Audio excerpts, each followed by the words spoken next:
Hello, నేను miss రావు. ఢిల్లీ ఫలితాలు దేశ రాజకీయాన్ని మార్చబోతుంది. Narendra Modi one nation one election అనేటువంటి నినాదానికి ఇప్పుడు బలం చేకూరేలాగా ఢిల్లీ ఫలితాలు ఉన్నాయి అని చెప్పేసి సర్వత్రా వినిపిస్తోంది. ఢిల్లీలో జరిగినటువంటి అసెంబ్లీ ఎన్నికల్లో బీజేపీ హవా కొట్టొచ్చినట్టు కనిపించింది. దీంతో జమిలీ ఎన్నికలు అనేటువంటి కాన్సెప్ట్ మరోసారి తెర మీదకు వస్తుంది. ఇప్పటి వరకు జమిలీ ఎన్నికల మీద రకరకాల కసరత్తు జరుగుతుంది. క్యాబినెట్లో కూడా అప్రూవ్ అయింది.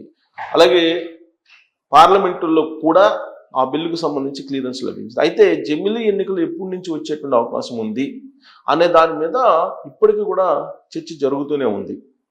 అయితే 2027లో వచ్చే అవకాశం ఉందని కొంత చర్చ, లేదు 2026లోనే జమిలీ ఎన్నికలు వచ్చే అవకాశం ఉందని చెప్పి మరికొన్ని వర్గాల్లో చర్చ. బట్ చంద్రబాబు నాయుడు గారు మాత్రం 2029లోనే ఆంధ్రప్రదేశ్ అసెంబ్లీ ఎన్నికలు ఉంటాయని చెప్పి ఆయన చెప్పారు. ఎన్డీఏలో కీలక భాగస్వామి చంద్రబాబు నాయుడు గారు. సో ఆయన ఎప్పుడైతే 2029లోనే ఆంధ్రప్రదేశ్ అసెంబ్లీ ఎన్నికలు ఉంటాయని చెప్పి చెప్పారో ఆ రోజు నుంచి జమిలీ ఎన్నికలు ఉండవు 2029కి ముందు అనేటువంటి ఒక చర్చ బయలుదేరింది. అంతకుముందు వరకు కూడా జమిలీ ఎన్నికలు 2027లోనే వచ్చే అవకాశం ఉంది, ఈ ప్రభుత్వం మళ్ళీ పడిపోయే అవకాశం ఉంది, తాను అధికారంలోకి వస్తానని చెప్పేసి జగన్మోహన్ రెడ్డి గారు చెప్పేవాళ్ళు. కానీ చంద్రబాబు నాయుడు గారు ఎప్పుడైతే 2029 వరకు జమిలీ ఎన్నికలు ఉండవు, ఒకవేళ జమిలీ ఎన్నికలు వచ్చినా కానీ అసెంబ్లీ ఎన్నికలు 2029లో ఉంటాయని చెప్పి చెప్పారో ఆ రోజు నుంచి ఆ చర్చకు కొంత తాత్కాలిక పుల్ స్టాప్ పడింది. ఇప్పుడు ఢిల్లీ అసెంబ్లీ ఫలితాలు వెలువడిన తర్వాత బీజేపీ దూకుడు మీద ఉందని చెప్పి చాలా క్లియర్గా అర్థమవుతుంది. అక్కడ జరిగినటువంటి ఎన్నికలు దాని ఫలితాలు చూస్తే కనుక 27 సంవత్సరాల తర్వాత బీజేపీ ఢిల్లీ అసెంబ్లీలో గెలవడం జరిగింది. అక్కడ జెండాని పాతడం జరిగింది. దేశవ్యాప్తంగా కూడా బీజేపీ హవా కొనసాగుతున్నప్పటికీ ఢిల్లీలో మాత్రం 3 ఎన్నికల్లో గతంలో కేజ్రీవాల్ హవా కొనసాగింది. కేజ్రీవాల్ని ఓడించడం అనేది అంత ఈజీ కాదు అనేటువంటి ఒక టాక్ బలంగా వెళ్ళిపోయింది.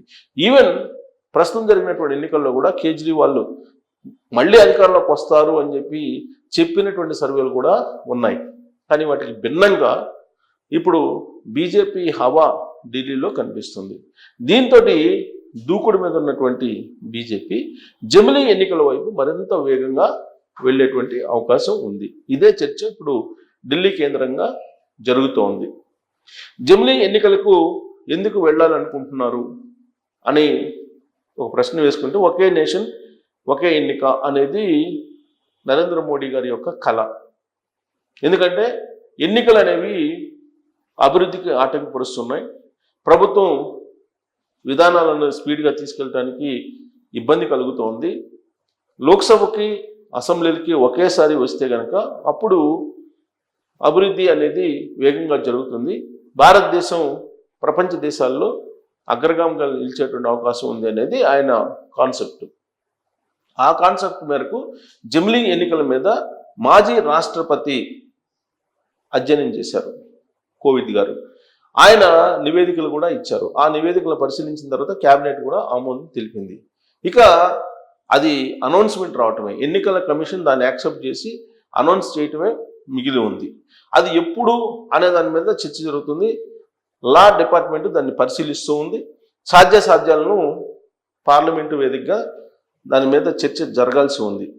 వాస్తవంగా 2026 ఆ ప్రాంతాన నియోజకవర్గాల పునర్విభజన ఉంటుంది దేశవ్యాప్తంగా కూడా. 2024 పునర్విభజన నియోజకవర్గాల పునర్విభజన అయిపోయిన తర్వాత 26లో ఆ తర్వాత లోక్సభ అలాగే అసెంబ్లీలకు ఎన్నికలు వస్తే కనుక మహిళా రిజర్వేషన్ 33% మహిళా రిజర్వేషన్ కూడా అమలు చేయడానికి క్లియరెన్స్ ఇచ్చారు బీజేపీ ప్రభుత్వం నుంచి కూడా. సో మహిళా రిజర్వేషన్ అమలు చేయాలి అని అంటే డెఫినెట్గా వన్ నేషన్ వన్ ఎలక్షన్ జరిగేటువంటి అవకాశం ఉంది అని అంటున్నారు. ఎందుకంటే 2029లో లోక్సభ ఎన్నికలు వచ్చేది. మరి 2029 ఎన్నికల తర్వాతన మహిళా రిజర్వేషన్ అని అంటే దానికంటే ముందే జమిలీ ఎన్నికలు వచ్చేటువంటి అవకాశం ఉంది అని చెప్పి బలంగా వినిపిస్తుంది. అయితే ఇప్పుడు ఢిల్లీలో బీజేపీ హవా అసలు పర్సంటేజ్ కూడా ఓట్ షేర్ కూడా ఆప్ కంటే కూడా దాదాపు 6% ఎక్కువ వచ్చింది. ఇప్పుడు ఆల్రెడీ దేశవ్యాప్తంగా ఒక్క కర్ణాటక అలాగే తెలంగాణ ఈ 2 పెద్ద రాష్ట్రాల్లో తప్ప మిగతా చోట్ల బీజేపీ బలంగా ఉంది.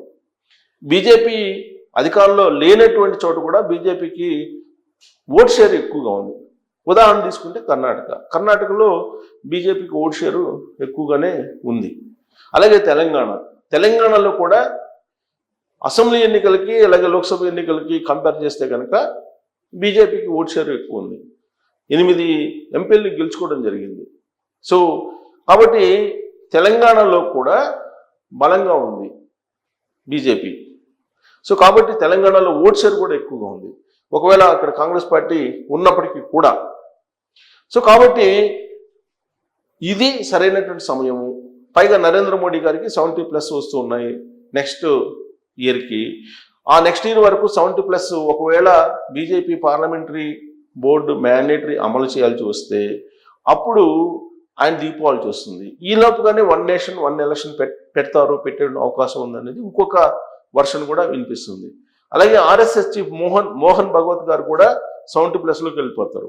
సో 70+లోకి వెళ్తే కనుక ప్రత్యక్ష రాజకీయాలకు దూరంగా ఉండాలి అనేటువంటి ఒక కాన్సెప్ట్, ఒక విధానం బీజేపీలో ఉంది. అది ఇంప్లిమెంట్ అయితే కనుక నరేంద్ర మోడీ గారు ప్రధానమంత్రిగా దిగిపోవాల్సినటువంటి పరిస్థితి. మరి ఎగ్జామ్షన్ తీసుకుంటారంటే అది నరేంద్ర మోడీ అలాగే అమిత్ షా వీళ్ళ యొక్క ఇష్టం మేరకు, వాళ్ళకు ఉన్నటువంటి విశిష్ట అధికారాల మేరకు ఆధారపడి ఉంది అని అంటున్నారు.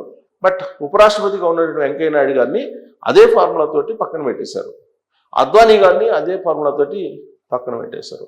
కాబట్టి మురళీ మనోహర్ జోషి గారు కానీ వీళ్ళందరినీ కూడా బీజేపీ తీసుకున్నటువంటి పార్లమెంటరీ బోర్డు తీసుకున్నటువంటి 70+ ఏదైతే విధానం ఉందో దాని కారణంగా సైడ్ అయిపోయారు. మరి ఇప్పుడు నరేంద్ర మోడీ గారు సైడ్ అయిపోతే బీజేపీ బలహీనపడే అవకాశం ఉంది అనేది ఆ పార్టీలో ఉన్నటువంటి ఒక అభిప్రాయం, స్థిరమైనటువంటి అభిప్రాయం. అందుకే నరేంద్ర మోడీ గారికి 70+ దాటక ముందే 1 నేషన్ 1 ఎలక్షన్కి వెళ్ళే అవకాశం ఉంది అనేటువంటిది ఒక రాజకీయపరమైనటువంటి చర్చ కూడా ఉంది.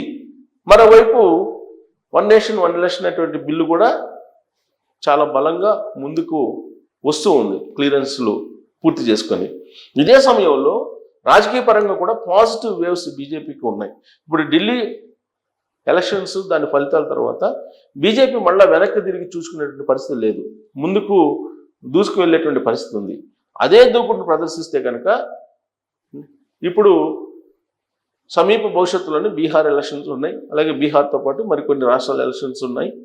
ఈ ఎలక్షన్స్ రాకముందే 1 నేషన్ 1 ఎలక్షన్కి గ్రౌండ్ ప్రిపేర్ చేసుకోవాలనేటువంటిది ఒక ఆలోచన కూడా బీజేపీలో అంతర్గతంగా ఉందని కూడా తెలుస్తుంది.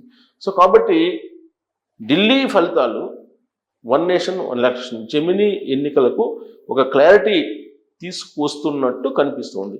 మరి ఢిల్లీ ఫలితాలు చూసిన తర్వాత బీజేపీ జెమినీ ఎన్నికలకు వెళ్తుందా వెళ్ళదా అనే దాని మీద మీరు కామెంట్ రూపంలో తెలియజేయచ్చు. Thank you very much.